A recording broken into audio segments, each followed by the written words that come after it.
sometimes it's just been so natural to us, we don't realize that we're, maybe a strong way to say it is we're cursing our future. You can curse your future or you can bless your future. So be careful what you say. I think, I love where you say, we need to send out. Well, I think in that case, God was saying, I am everything, because I am. Right. Joel Osteen didn't plan to become a preacher. Born in 1963 in Houston, Texas, he grew up in a religious family. His father, John Osteen, was a pastor who started Lakewood Church in a small, run-down feed store in 1959. The church had just over 200 seats back then, but something powerful began to grow. By the 1970s, thousands were attending. While his siblings took part in preaching and ministry, Joel stayed behind the scenes. He had no interest in standing on a stage. Instead, he went to Oral Roberts University to study TV and radio, but dropped out after less than a year. He wanted to help his dad build the church's television ministry. For 17 years, Joel worked quietly behind the camera. He directed, edited, and managed everything for Lakewood's growing TV presence. His attention to detail helped make the church look polished and professional on television. But Joel had no formal education in theology and no experience preaching.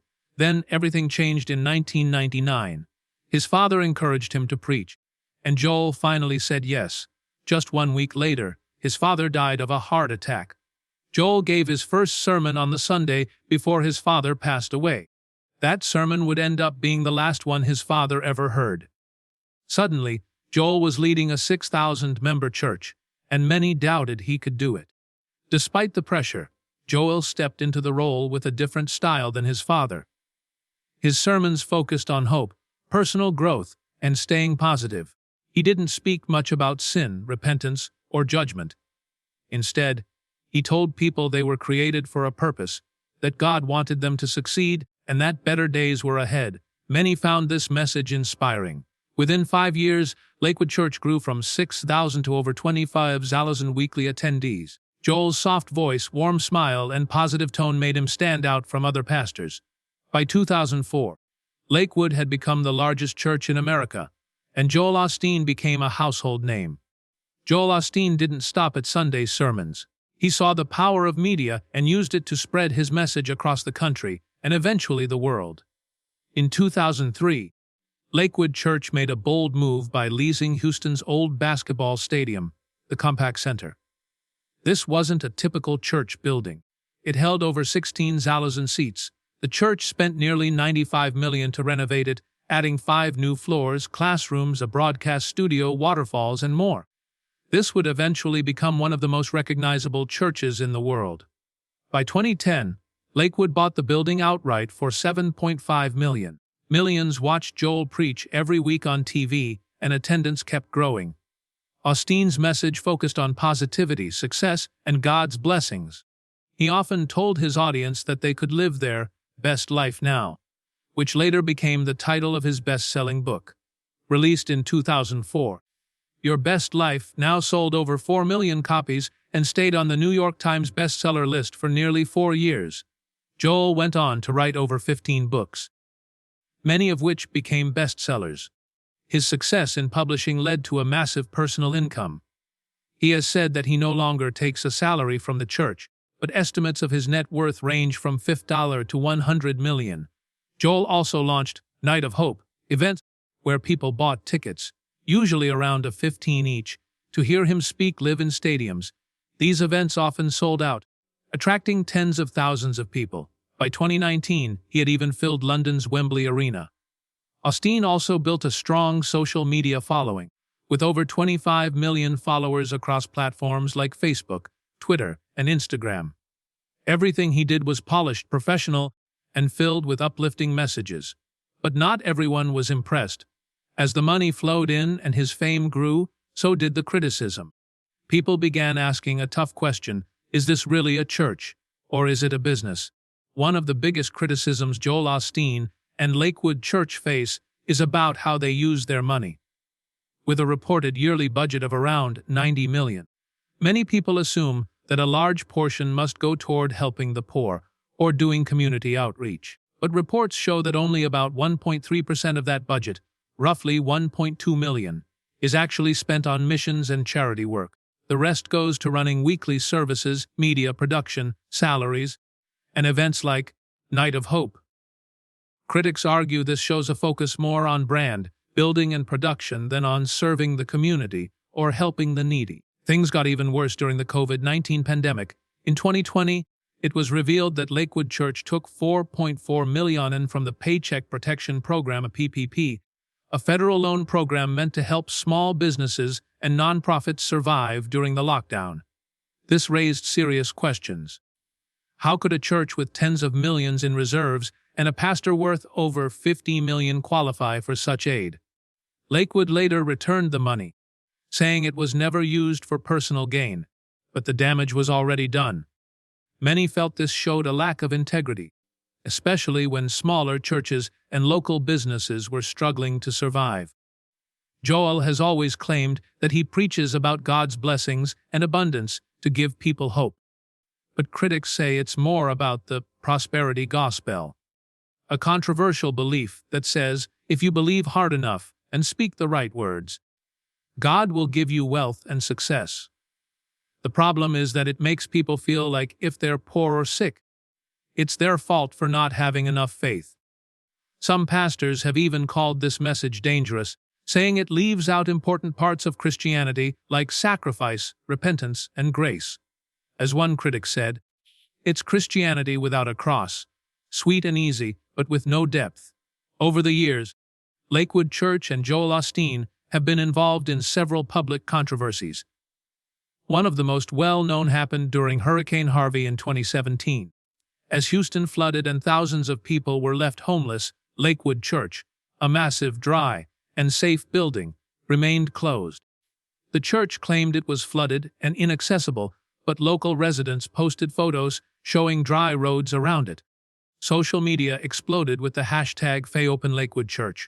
Under pressure, the church finally opened its doors. But many people, including celebrities, criticized Joel for not acting sooner.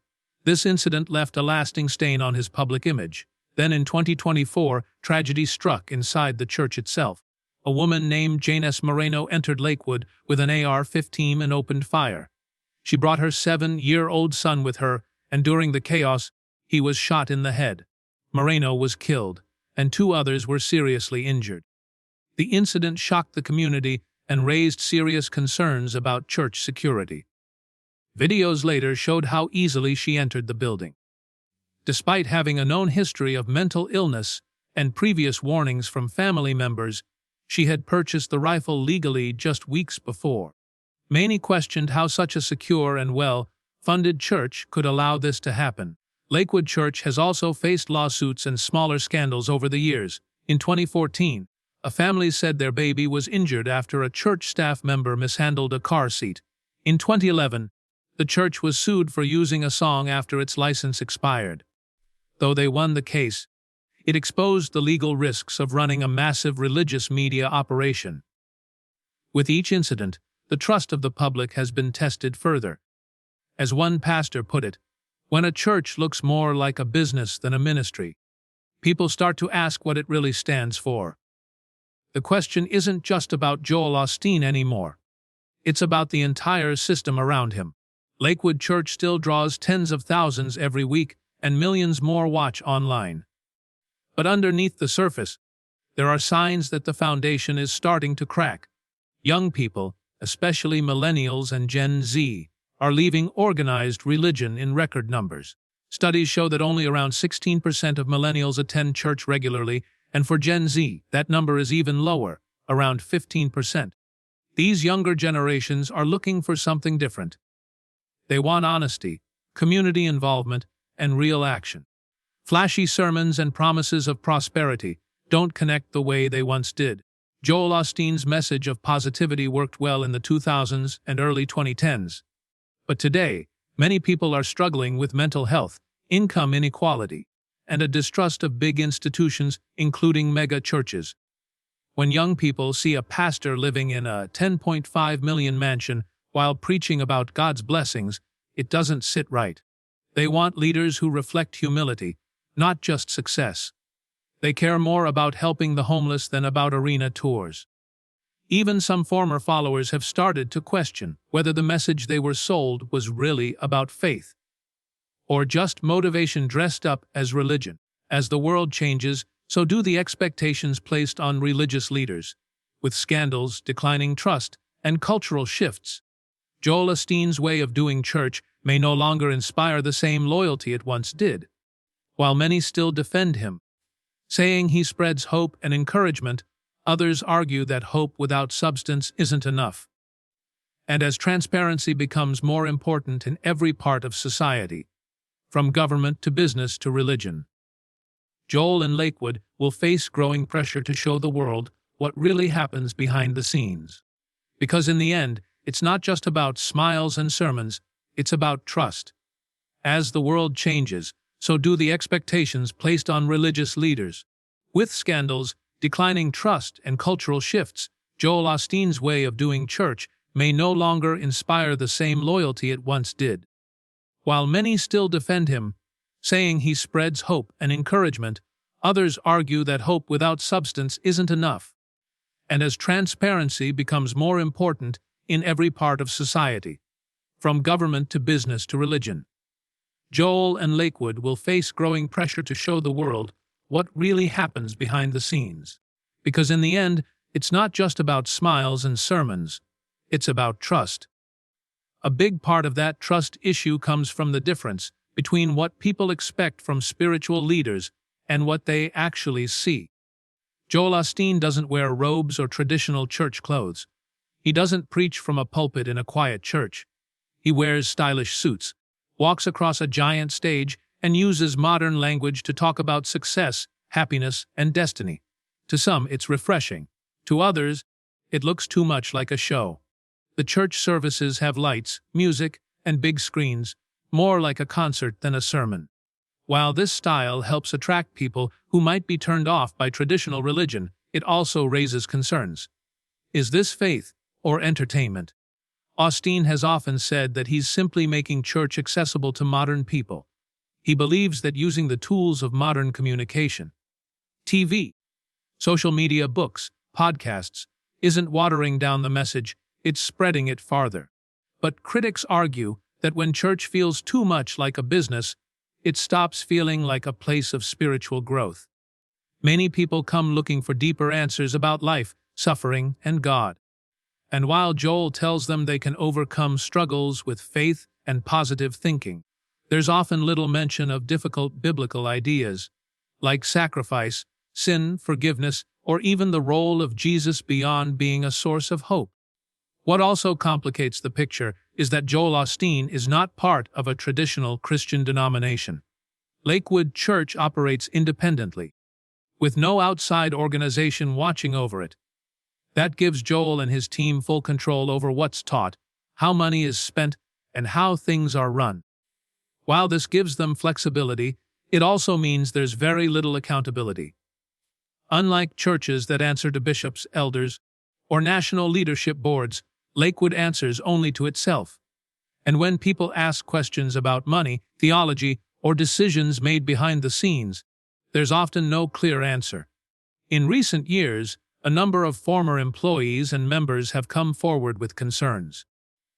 Some say they felt pressured to keep up appearances, always smiling and acting as though everything was perfect.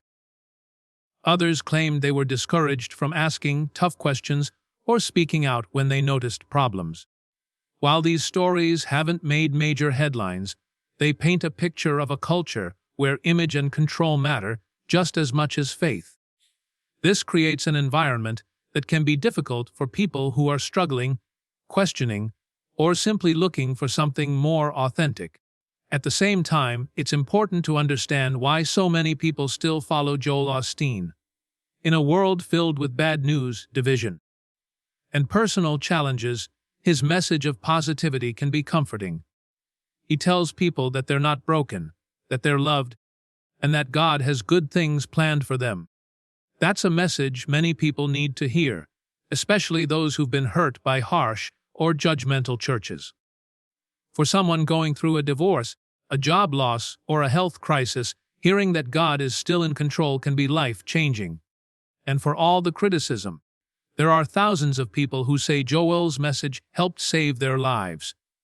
This raises a deeper question: can two things be true at once? Can a message be overly simple and still be helpful? Can a church be run like a business and still do good? And can a man like Joel Osteen be both a pastor and a brand? These are not easy questions, but they reflect the complicated reality of modern religion in America. People want authenticity, but they also want hope. They want spiritual depth, but they also want to feel good. Joel Osteen found a way to speak to millions, but as the world continues to shift, it's unclear whether that same approach will work for the next generation. Younger Christians, in particular, are looking for something different. They want pastors who admit their flaws, churches that are involved in social issues, and communities that focus more on action than on appearance. They want to talk about climate change, racism, inequality, and mental health, not just about blessings and breakthrough. Many younger believers are moving toward smaller, more local churches, or leaving church altogether. And while Lakewood still draws big crowds, it's unclear how many of those seats are filled with people under 30. The challenge for Joel Osteen isn't just about surviving today, it's about staying relevant tomorrow. One possible future for Lakewood Church is that it becomes more than just Joel Osteen.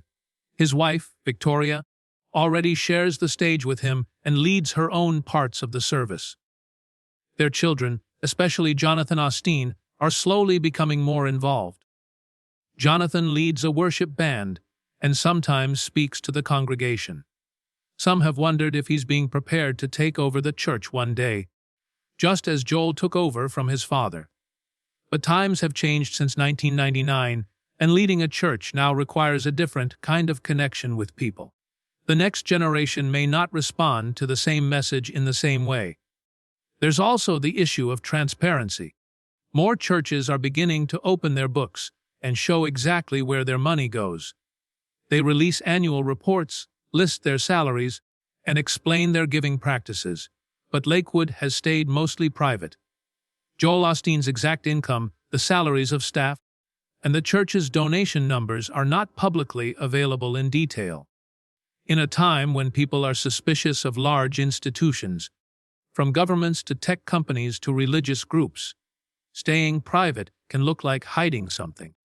If Joel truly wants to restore trust, being more open about the church's finances could be a powerful step.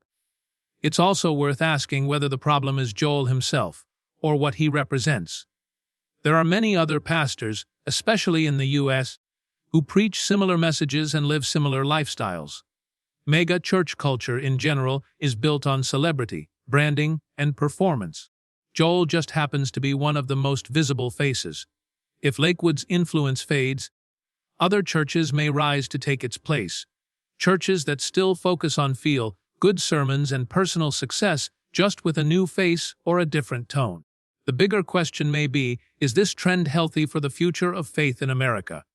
Joel Osteen is not going away anytime soon. He still fills arenas, sells books, and attracts millions of viewers every year. But his story shows how complicated modern faith has become. It's no longer just about preaching the gospel. It's also about marketing, money, media, and maintaining a brand. That doesn't make him a bad person. But it does mean people are watching more closely. They want to know that behind the smile is something real. They want to know that church is more than just a good show. And they want to believe that faith can still mean something deep, something honest, and something true. Only time will tell whether Joel Osteen's model of ministry can adapt to the demands of a new generation. For now, he remains a symbol of both the power and the problems of modern American Christianity, a man who rose from behind the camera to build the largest church in the country. A man who tells people they are chosen, blessed, and loved, but also a man whose wealth, style, and message continue to divide opinion. In the end, Joel Osteen's legacy won't be measured just by the size of his church or the reach of his books, but by whether his message truly changes